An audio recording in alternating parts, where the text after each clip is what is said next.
Hello everyone, welcome back to my channel. आज है हमारा day 42 of our 90 day challenge for clearing CFA level 3। हम अपने reading number 4 and overview of private wealth management of subject portfolio construction पर थे। ठीक है, तो हमने अभी तक इसमें बहुत थोड़ा सा जो इंट्रोडक्टरी पार्ट है उसको कंप्लीट किया था। ये ज्यादा लंबा चैप्टर नहीं है, बहुत रेपिटेटिव चीजें हैं इसमें जो कि हम पहले देख चुके हैं अपने प्रीवियस जितने भी सब्जेक्ट्स है, एसेट एलोकेशन वगैरह चैप्टर्स में। ठीक है, तो इसमें ज्यादा कुछ जो बहुत ज्यादा इंपॉर्टेंट चीजें होगी वो मैं आपको फटाफट से बताती जाऊंगी। ठीक है, और लेवल 1 और लेवल 2 के स्टूडेंट्स के लिए डिस्क्रिप्शन बॉक्स में एक गूगल फॉर्म है, उसको आप देख लेना। ठीक है, किसी को भी अगर कोचिंग के लिए अप्लाई करना है तो मैं ही कोचिंग प्रोवाइड करती हूँ। तो without wasting much of a time, let's get started. इसमें हम देखेंगे life cycle of human capital. ठीक है, सबसे पहले देखेंगे कि ह्यूमन कैपिटल होता क्या है। ठीक है, ह्यूमन कैपिटल मतलब क्या है, ये एक इंपॉर्टेंट चीज है। And what is and why is it different from financial capital. ठीक है, फाइनेंशियल कैपिटल और ह्यूमन कैपिटल में क्या फर्क है हम ये देखेंगे, और उसका लाइफ साइकिल मतलब पूरा वो कैसे ह्यूमन कैपिटल चलता है। ठीक है, तो ह्यूमन कैपिटल होता क्या है, सबसे पहले इंपॉर्टेंट चीज यही है। ह्यूमन कैपिटल ये होता है जैसे कि अगर एक पर्सन है, ठीक है, वो 20 ईयर ऑफ या 25 ईयर ऑफ एज है, ठीक है, और उसका काम करने का जो पूरा होराइजन है 60 to 65 होगा रिटायरमेंट वाला। तो वो जितने भी उसकी सैलरी होगी, जितने भी फ्यूचर उसके बेनिफिट्स होंगे, उन सबकी प्रेजेंट वैल्यू निकालेंगे हम। ठीक है, जितने भी उनको पैसे मिलेंगे, जितने भी पर ईयर की सैलरी है, उसमें ग्रोथ का कॉम्पोनेंट भी ऐड होगा, क्योंकि हर साल हम एक्सपेक्ट कर रहे हैं कि जो सैलरी है वो ग्रो होगी। तो हम उसका भी कॉम्पोनेंट जब ऐड करेंगे प्लस उसको डिस्काउंट करेंगे। ठीक है, डिस्काउंट करेंगे विद सूटेबल डिस्काउंट रेट। उसके साथ जब हम प्रेजेंट वैल्यू निकालेंगे तो इसमें हमारे बेनिफिट्स आ जाएंगे, जितने भी हमारे क्या क्या हमारे अर्निंग्स होने वाली फ्यूचर के जो बेनिफिट्स है। ठीक है, उसको जब हम वेट करते हैं विद रिस्पेक्ट टू कि ये इंसान कितना साल जिएगा, ठीक है, उसके मोर्टेलिटी रेट से जब हम वेट करते हैं तो वो बनता है एक ह्यूमन कैपिटल। ठीक है, तो इसमें ये बोल रहे हैं कि जो इंस्टीट्यूशनल है, इंस्टीट्यूशनल इन्वेस्टर्स कौन होते हैं, एचएनआईज और अल्ट्रा एचएनआईज। और इंडिविजुअल जो इन्वेस्टर्स होते हैं उनमें फर्क क्या होता है। सबसे पहले तो जो उनका पोर्टफोलियो बनाने का तरीका है, जैसे कि पर्पस में जो इंस्टीट्यूशनल इन्वेस्टर होगा उसका एक स्पेसिफिक पर्पस होगा, जैसे कोई पेंशन फंड, एंडाउमेंट फंड, इन सबसे रिलेटेड। जो इंडिविजुअल होगा उसका जो गोल होगा वो मल्टीपल हो सकता है। हो सकता है कि उसको रिटायरमेंट प्लानिंग करनी हो सकता है उसको अपने एजुकेशनल चिल्ड्रन की जो एजुकेशन है उसकी फंडिंग करनी है। ठीक है, बहुत सारे ऐसे मल्टीपल गोल्स हो सकते हैं। ठीक है, इमरजेंसी फंड क्रिएट करना है उसको। और इन्वेस्टमेंट ऑब्जेक्टिव्स क्या होगा उसका, वो होगा स्टैटिक, एक पर्टिकुलर ही है। ठीक है, और वो डायनेमिक होगा, जो इंडिविजुअल का होगा। डायनेमिक मतलब जो विद टाइम चेंज होता है। नंबर ऑफ लाइबिलिटीज, ठीक है, मैनी इंस्टीट्यूशनल वालों के पास, क्योंकि बहुत सारे उनके क्लाइंट्स होंगे, वो क्योंकि क्लाइंट्स के पैसे हैंडल करते हैं। और इंस्टीट्यूशनल की लाइबिलिटी क्या होगी, handful. Relative size of individual liabilities क्या होगी, स्मॉल, और इसमें वेरिएबल। ठीक है, टाइम होराइजन लॉन्ग होगा इनका, और इनका मल्टीपल हो सकता है, मतलब अलग अलग जितने भी गोल्स होंगे उसके हिसाब से उनका मल्टीपल टाइम होराइजन हो सकता है। एसेट साइज जो होगा वेरी लार्ज होगा, इनका यूजुअली स्मॉल। इन्वेस्टमेंट ऑप्शंस क्या होंगे, इनके पास बहुत ज्यादा एक्सेस होगा, क्योंकि they are managing a huge amount of money, और ये इनके पास जो एक्सेस होगा वो लेस होगा। ठीक है, टैक्स सिचुएशन क्या होगी इनकी, डिफरेंट होगी। ऑफरिंग टैक्स एग्जेम्प्ट, अगर पेंशन फंड्स की कोई बात कर रहे हैं तो वैसे टैक्स एग्जेम्प्टेड होगा वो। इनका क्या होता है, usually they are taxable and complex. Performance measurement, कैसे हम परफॉर्मेंस मेजर करते हैं, इंडेक्स या फिर बेंचमार्क। और इसमें हम क्या करते हैं कि अगर कोई गोल मीट नहीं हुआ उसको हम देखते हैं, ठीक है, रादर देन बेंचमार्क। क्लाइंट की सोफिस्टिकेशन जो इंस्टीट्यूशनल है वो हाई होगा, इसमें लो टू एवरेज। रिस्क जो है, रिस्क लेने की कैपेबिलिटी ऑब्जेक्टिव और क्वांटिफाइबल, हम उसको क्वांटिफाई कर सकते हैं। बट इसमें इस वाले केस में रिस्क को हम, क्या रिस्क है इसमें कि वो स्पेसिफिक जो गोल है वो मीट ही नहीं कर पा रहा। कस्टमाइजेशन, इसमें कस्टमाइजेशन जब हम इंस्टीट्यूशनल इन्वेस्टर्स की बात करते हैं तो वो बहुत लो टू मीडियम होता है as compare to your individual, जिसमें कि customisation is comparatively very high. Differences in investment opportunities, ठीक है, अब डिफरेंसेस इन इन्वेस्टमेंट अपॉर्चुनिटीज क्या चीज है कि अगर डेवलप्ड मार्केट्स है, ठीक है, और ये क्या है मार्केट्स, इसमें अगर डेवलप्ड मार्केट्स है तो उसमें क्या क्या फर्क आ जाता है। अगर एक इमर्जिंग मार्केट में कोई इंस्टीट्यूशनल इन्वेस्टर है as compare to your developed market वाले में, तो उसमें there is a huge difference. ठीक है, क्योंकि इसमें हम देखेंगे किस किस चीज की डिफरेंस है। एक तो मार्केट्स, ठीक है, ये डिफरेंसेस है, markets, access to information, regulation, ठीक है, जो डेवलप्ड मार्केट होगी उसमें रेगुलेशन क्या होगा, बहुत ही ज्यादा रेगुलेटेड मार्केट प्रैक्टिसेस होगी। जो इमर्जिंग मार्केट में it is less regulated. Access to information developed markets में बहुत ज्यादा अच्छी होगी, इसमें लो होगी। ठीक है, मार्केट्स क्या है इनके, जो है मार्केट जैसे यूएस और इंडिया का अगर हम कंपैरिजन करें तो US market is large, they are active, बहुत ज्यादा proportion of their population is actively into investment into stock markets as compared to your India, where a little proportion of people are engaged into this field, stock market and investment. Active markets, multiple investment alternatives, इनके पास बहुत ज्यादा अच्छे अच्छे different investment alternatives होंगे। ठीक है, emerging markets में क्या होगा, it is usually smaller markets with limited investment alternatives. अब जो ये चीज है, ये this is something which needs a focus। ठीक है, इसमें ये पूरा जो हमारी स्लाइड थी life cycle of human capital, तो इसमें यही दिखा रहे हैं कि 0 से लेके 25 तक जनरली पीपल आर सिंगल। ठीक है, और उनका फोकस किस पे होता है, इट इज इनटू एजुकेशन। तो उनका क्या फेज होता है, उसको हम बोलते हैं, उस फेज को हम एजुकेशन फेज बोलते हैं, जिसमें कि दे आर यूजुअली नहीं, they are dependent on their parents और गार्डियंस। ठीक है, एंड हैव लिटिल सेविंग्स, बहुत कम होती है एजुकेशनल फेज में, क्योंकि एक जो पर्सन है वो इंगेज इनटू स्टडीज होता है। फिर 25 से लेके जो 35 का बोलते हैं उसको हम बोलते हैं अर्ली करियर स्टेज, जिसमें कि वो पर्सन, उसके पास थोड़ी रिस्पॉन्सिबिलिटीज आ जाती है क्योंकि वो मैरिड हो जाता है।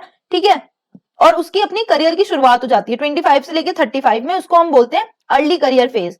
ठीक है, इंडिविजुअल्स मैरी करते हैं, उनके छोटे यंग चिल्ड्रन होते हैं, तो उनके पास जो रिस्पॉन्सिबिलिटीज होती है वो थोड़ी इंक्रीज हो जाती है। अब वो डेट लेंगे क्योंकि उनको परचेज करना है होम, और क्या करेंगे, वो सेविंग्स भी करना स्टार्ट कर देंगे for their child's education expenses. फिर 35 से लेके जो 50 का अच्छा एक और इसमें चीज है, जो हमारा 25 से जो करियर शुरू हुआ है अप टू योर 60, इसको हम बोलते हैं एक्यूमुलेशन फेज, क्योंकि हम क्या कर रहे हैं, हम पैसे इकट्ठे करने वाली फेज में होते हैं। और उसके बाद जब हम रिटायरमेंट कर लेते हैं, उसके बाद वाला जो फेज होता है वो उसको हम बोलते हैं डी एक्यूमुलेशन, जिसमें कि जो हमने इन्वेस्टमेंट पोर्टफोलियो है उसमें से हम अपना कुछ कुछ पैसे निकालना चालू कर देते हैं अपने लाइफस्टाइल और जरूरत चीजों के लिए। ठीक है, फिर इसमें बोल रहे 35 से लेके जो 50 वाला फेज है ना, उसमें क्या होता है, लोग ना बहुत ज्यादा स्किल्स डेवलप करने की कोशिश करते हैं। ठीक है, करियर अपवर्ड करियर मोबिलिटी आती है, इनकम ग्रोथ होती है उनकी। ठीक है, और जो सिग्निफिकेंट फैमिली और हाउसिंग एक्सपेंसेस होती है ना, वो एक तरह से लिमिट करती है सेविंग करने में, क्योंकि इस टाइम पे घर वगैरह ले रखा होता है। ठीक है, और घर का यूजुअली जो ईएमआई होता है वो 20 to 25 ईयर्स तक चलता है, which is your maximum of your accumulation phase. ठीक है, ऑलमोस्ट पूरा कवर कर लेता है ये एक्यूमुलेशन फेज को। तो जो पीक एक्यूमुलेशन फेज होता है, ये वाला टाइम 50 से लेके 60 में, इसमें क्या करते हैं, इसमें मैक्सिमम अर्निंग्स रीच हो चुकी होती है किसी भी इंडिविजुअल की, और ग्रेट अपॉर्चुनिटी होती है वेल्थ एक्यूमुलेशन में। Retirement, income planning and minimising taxes are usually the prime focus. अब है प्री रिटायरमेंट फेज किसको बोलते हैं, 60 to 65 ईयर्स वाले में। इसमें क्या होता है, इसमें किसी किसी का 60 होता है, किसी किसी का 65 होता है, तो इसको हम इसलिए प्री रिटायरमेंट स्टेज बोल रहे हैं। मैक्सिमम करियर इनकम, ठीक है, इसमें मैक्सिमम करियर इनकम होती है और highest point of wealth accumulation. Early retirement phase में most active period of retirement 65 to 75, क्योंकि हम इसको बहुत ज्यादा मोस्ट एक्टिव इसलिए बोल रहे हैं क्योंकि 60 to 65 के अराउंड ना जनरली मोर्टेलिटी जो रेट देखते हैं, वो इतने टाइम में लोगों की जो मोर्टेलिटी है, जो एक एक्सपेक्टेशन है लाइफ एक्सपेक्टेंसी, वो यहाँ तक होती है। ठीक है, लेट रिटायरमेंट फेज जो है, इसमें ना इसकी कोई भी लोग ज्यादा प्लानिंग नहीं करते, क्योंकि इसमें क्या होता है, क्योंकि हमें एक रिस्क होता है लॉन्जिटिविटी रिस्क। ठीक है, इसको हम लॉन्जिटिविटी रिस्क बोलते हैं। इसका मतलब है कि क्या एक इंडिविजुअल इस 75 के बाद कितना उसको एक्सपेक्टेड है कि वो उसकी जो लाइफ एक्सपेक्टेंसी है वो कितनी है, तो वो एक रिस्क हो जाता है कि अगर कोई इंसान, उसने इतना एक्सपेक्ट किया कि वो 75 ईयर्स तक जिंदा रहेगा, तो उसके बाद जो है वो पैसे कहां से आएंगे, वो इन्वेस्टमेंट पोर्टफोलियो किसके उस पे होता है कि सिर्फ 75 ईयर्स तक वो उसको पूरा उसकी जो नीड्स है उसको फुलफिल कर सके, बट इसके बाद जो होगा वो एक लॉन्जिटिविटी रिस्क आ जाता है। ठीक है, कि वो ज्यादा जी गया है। कॉग्निटिव डिक्लाइन हो जाता है, फिजिकल एक्टिविटी और मोबिलिटी में लिमिटेशंस आने लग जाती है, हेल्थ पे ज्यादा फोकस हो जाता है, लॉन्ग टर्म हेल्थ केयर और डिसेबल्ड, ये सारी चीजें हो जाती है। ठीक है,